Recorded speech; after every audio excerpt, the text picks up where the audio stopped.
دوستو السلام علیکم۔ آپ سب کو خوش آمدید کہتی ہوں اپنے چینل پر جس کا نام ہے قید لمحے۔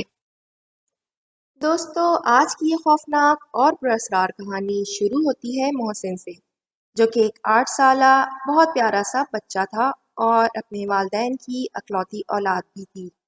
اس کے والد روزگار کے حصول کے لیے بیرون ملک میں مقیم تھے۔ محسن اپنی والدہ کے ساتھ اپنے نانا نانی کے پاس رہتا تھا۔ محسن کے نانا 5 وقت کے نمازی تھے اور وہ محسن کو بھی باقاعدہ اپنے ساتھ نماز پڑھنے مسجد لے جایا کرتے تھے۔ ایک رات محسن کی امی کی آنکھ کھلی۔ ابھی فجر کا وقت نہیں ہوا تھا۔ چاند کی روشنی بہت تیز تھی۔ انہوں نے سوچا کہ شاید فجر کا وقت ہو گیا ہے اور محسن کے نانا فجر کی نماز کے لیے مسجد جا چکے ہیں۔ اسی غلط فہمی میں انہوں نے جلد بازی میں محسن کو نیند سے جگا کر وضو کروایا اور مسجد کی طرف روانہ کر دیا۔ محسن بیچارہ آنکھ ملتے مسجد کی طرف چل پڑا۔ مسجد سے چند قدم کی دوری پر اسے ایک بارش بزرگ ملے جو قد میں کافی اونچے اور لمبے تھے اور جن کے بال اور داڑھی سفید رنگ کی تھی اور سفید جوغہ پہن رکھا تھا۔ انہوں نے نہایت غضبناک آواز میں محسن کو مخاطب کر کے کہا کہ تم اس وقت مسجد کی طرف کیوں جا رہے ہو؟ یہ وقت تم انسانوں کی نماز کا نہیں ہے، فوراً اپنے گھر بھاگو۔ محسن جو کہ پہلے ہی نانا کے بغیر پہلی بار فجر کی نماز کے لیے اکیلا مسجد کے لیے نکلا تھا، اس نے خوفزدہ ہو کر واپس گھر کی طرف دوڑ لگا دی۔ گھر پہنچ کر وہ خوف سے کانپ رہا تھا۔ اس کی امی نے اس سے بہت پوچھا مگر وہ کچھ بھی بتانے کی حالت میں نہیں تھا اور اپنے بستر پر پڑتے ہی سو گیا۔ 2 دن تک شدید بخار میں رہنے کے بعد جب اس کی طبیعت کچھ سنبھلی تو اس نے اپنے نانا اور اپنی امی کو سب کچھ بتا دیا۔ محسن کے نانا کو سمجھ آ گئی تھی کہ محسن کا سامنا یقیناً کسی غیر انسانی مخلوق سے ہوا ہوگا اور وہ وقت بھی فجر کا نہیں تھا۔ بہرحال وقت تیزی سے گزر رہا تھا اور محسن اب 14-15 سال کا نوجوان ہو چکا تھا۔ ایک روز وہ اپنے دوستوں کے ساتھ گلی میں کرکٹ کھیل رہا تھا۔ اس گلی میں ایک پرانا اور غیر آباد گھر بھی تھا۔ کھیل کھیل میں ان کی بال اس گھر کے اندر چلی گئی۔ بال چونکہ محسن سے گئی تھی تو سب دوستوں نے محسن سے اصرار کرنا شروع کر دیا کہ وہ ہی جا کر بال واپس لے کر آئے۔ محسن نے بھی پرجوش انداز میں اس گھر کی دیوار پھلانگی اور بال لینے چلا گیا۔ کچھ دیر بعد جب وہ بال لے کر لوٹا تو اس کا چہرہ اور اس کی آنکھیں سرخ ہو رہی تھیں۔ اس کے دوست اسے بمشکل گھر تک چھوڑ گئے تھے۔ ماں نے سوچا کھیل کی وجہ سے تھکاوٹ ہو گئی ہے اس لیے ایسا لگ رہا ہے، لیکن اس واقعے نے محسن کی زندگی ہی بدل کے رکھ دی۔ وہ لڑکا جو 5 وقت کی نمازیں پڑھتا تھا، سب سے پہلے اس نے نمازیں پڑھنا ترک کر دی۔ دوستوں کے ساتھ بھی وقت نہیں گزارتا تھا۔ اپنی پڑھائی کر کے واپس آتا اور اپنے کمرے میں بند ہو جایا کرتا تھا۔ اب وہ ہر وقت گمسم رہنے لگا تھا۔ اکثر راتوں میں ڈر کے بری طرح نیند سے جاگ جایا کرتا تھا اور ہمیشہ ہی خوفزدہ رہنے لگا تھا۔ اس دوران اس کے والد بھی بیرون ملک سے مستقل واپس آ چکے تھے۔ ماں باپ دونوں اپنے اکلوتے بچے کو اس حالت میں دیکھ کر پریشان رہتے تھے۔ محسن کے نانا نانی بھی فوت ہو چکے تھے۔ محسن کی والدہ نے گھر بدلنے کی ضد شروع کر دی۔ یہ لوگ اب ایک نئے گھر میں شفٹ ہو چکے تھے، لیکن محسن کی حالت ٹھیک نہیں ہو رہی تھی۔ ایک بار اس کے دوست اسے اپنے ساتھ مچھلی کے شکار پر لے گئے۔ یہ سب رات کو 3 بجے ایک کوسٹر میں سوار اپنی منزل کی طرف چل دیے۔ راستے میں سڑک کے دونوں اطراف جھاڑیاں اگی تھیں۔ محسن نے اپنا ایک ہاتھ کھڑکی پہ رکھا ہوا تھا اور نیم غنودگی میں تھا کہ اسے محسوس ہوا کہ کسی نے اس کا ہاتھ پکڑ کر کھڑکی کے اندر دھکیلا ہو۔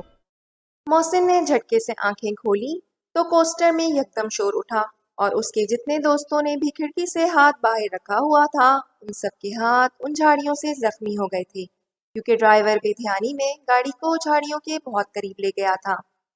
محسن اس بات سے بہت خوفزدہ ہوا کہ اگر اس کا ہاتھ بھی اسی طرح کھڑکی پہ ہوتا تو وہ بھی زخمی ہو جاتا، لیکن حیرت کی بات یہ تھی کہ اس کا ہاتھ کس نے ہٹایا تھا۔ محسن نے اس بات کا ذکر اپنے ماں باپ سے بھی کیا اور اس کے ماں باپ بھی اس پراسرار واقعے پر حیران رہ گئے۔ کچھ عرصہ سکون سے گزرا، لیکن پھر وہی سب شروع ہو گیا۔ محسن اب نیند میں چلنے بھی لگا تھا۔ اسے ایسا لگنے لگا تھا کہ اس کے ساتھ کئی ایک سائے ہمہ وقت موجود رہتے ہیں۔ انہی معاملات کے ساتھ محسن اب جوان ہو چکا تھا۔ اور اس کی پڑھائی بھی مکمل ہونے والی تھی۔ محسن بہت کوشش کرتا کہ وہ نماز پڑھے، لیکن ایسا سوچتے ہی اس پر یا تو نیند کا غلبہ آ جاتا تھا یا اس کی طبیعت خراب ہونے لگتی تھی۔ محسن کے ماں باپ نمازی پرہیزگار تھے اور ان کی بھی یہی خواہش تھی کہ ان کا بیٹا بھی نماز پڑھے۔ محسن کے نیند میں چلنے کی وجہ سے یہ سبھی ایک کمرے میں سونے لگے تھے تاکہ محسن پہ نظر رکھی جا سکے۔ ایک رات تو حد ہی ہو گئی جب اچانک محسن کی امی کو نیند میں ایسے محسوس ہوا کہ جیسے کسی نے ان پر پانی سے بھرا ٹب انڈیل دیا ہو۔ وہ گھبرا کر اٹھ بیٹھی تو انہوں نے خود کو پسینے میں شرابور پایا۔ اچانک ان کی نظر محسن کے بیڈ پر پڑی جو کہ خالی تھی۔ انہوں نے گھبرا کر پورے کمرے پہ نگاہ دوڑائی تو دیکھا کہ محسن بالکنی کا دروازہ کھول رہا تھا۔ رات کے اس پہر محسن کو بالکنی میں کیا کام ہو سکتا ہے، یہ سوچتے ہوئے انہوں نے زور زور سے محسن کو آواز دینا شروع کر دی، جس سے اس کے ابو کی بھی آنکھ کھل گئی۔ یہ دونوں ہی محسن کی طرف تیزی سے لپکے، جو کہ بالکنی کی دیوار پہ چڑھ چکا تھا اور نیچے چھلانگ لگانے والا تھا۔ محسن کے والد نے بمشکل اسے نیچے اتارا اور اسے نیند سے جگایا۔ ہوش میں آتے ہی محسن نے بتایا کہ کوئی اسے اپنے ساتھ لے جا رہا تھا۔ اس واقعے سے محسن کے ماں باپ دہل چکے تھے۔ انہوں نے اپنے قریبی رشتہ داروں کے سامنے صورتحال رکھی تو کسی نے انہیں اللہ کے ایک نیک بندے کا پتہ دیا اور محسن کو ان کے پاس لے جانے کہا۔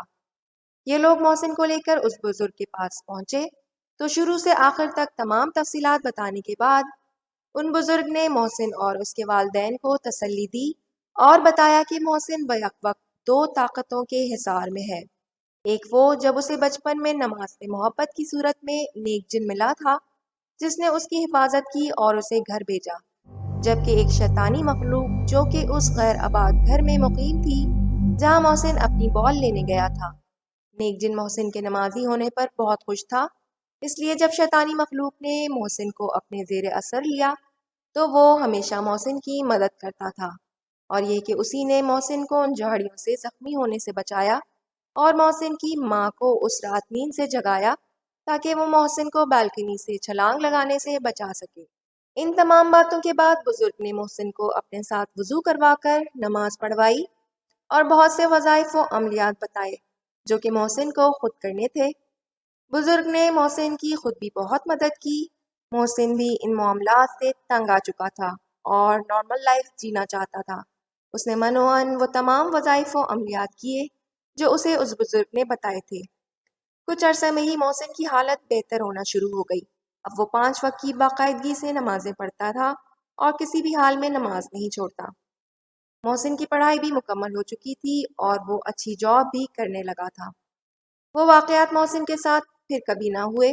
کچھ عرصے بعد محسن کی شادی ہو گئی اور وہ اپنی فیملی کے ساتھ ہنسی خوشی اور نارمل لائف جینے لگا۔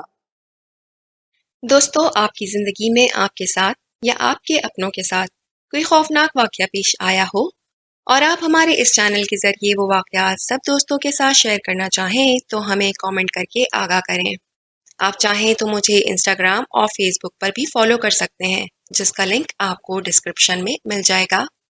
میرے چینل کو لائک، شیئر اور سبسکرائب کریں اور بیل آئیکن کو بھی ہٹ کریں تاکہ میری آنے والی تمام ویڈیوز آپ کو وقت پر مل سکیں۔ میں اسی طرح اپنے اس چینل کے ذریعے آپ تمام دوستوں کے ساتھ ایسے ہی سچے اور پراسرار واقعات شیئر کرتی رہوں گی۔ اپنا اور اپنے پیاروں کا بہت خیال رکھیں۔ اللہ حافظ۔